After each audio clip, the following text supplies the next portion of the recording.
One quick postscript. In time, Cam Perrin and the Negro Leaguers he has helped may get a true Hollywood ending.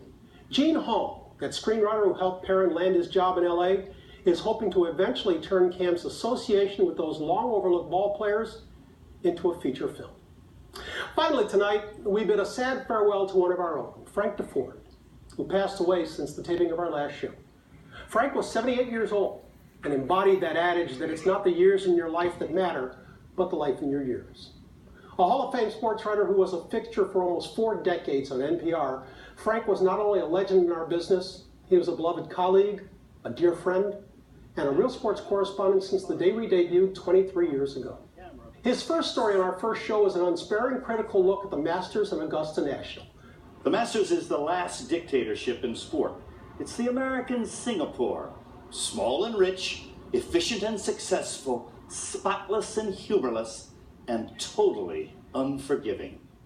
After that debut, Frank, over the following 2 decades, introduced us to a wide assortment of some of our most memorable real sports people. Powerful people, like former IOC boss Juan Antonio Samcach. We are more important than the Catholic religion. As well as those people involved with sports who are making do with much less, like Bobby Duvall, a social activist who was working with the poor in his native Haiti, and like Leonard Toews, the former Philadelphia Eagles owner who had lost all his money gambling and was living alone in a hotel. If I gave you $1 million right now, would you go gambling? Would you give me 2? For our show, Frank profiled sports people with household names, like Mark Cuban, Peyton Manning, and Danica Patrick, as well as unheralded heroes like Boyd Nelson, a boxer who was fighting for the life of his paraplegic girlfriend. But Frank clearly reserved the softest spot in his heart for children.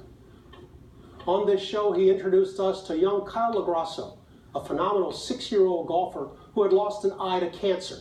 Do you know how far the longest shot you've ever hit? Is it 100 yards? Is it 150 yards? Or I know.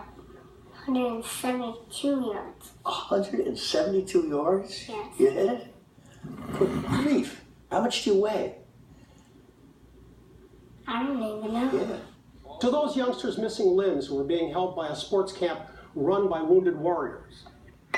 And most memorably, to the young athletes of the Miracle League, a baseball league for disabled children that, thanks to Frank, became a national movement with outlets today in over 300 communities. You play Saturdays, right? I have a game on Friday. Friday. So when do you start thinking about that? I think about it all week. When he was honored at the White House with a National Humanities Medal just 3 years ago, President Obama lauded Frank as a dedicated writer and storyteller who reached beyond scores and statistics to reveal the humanity woven into the games we love.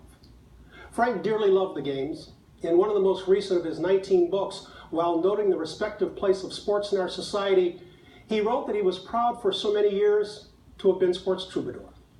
I would argue that more than being simply sports troubadour, Frank Deford was its star, its voice, its conscience, and its poet.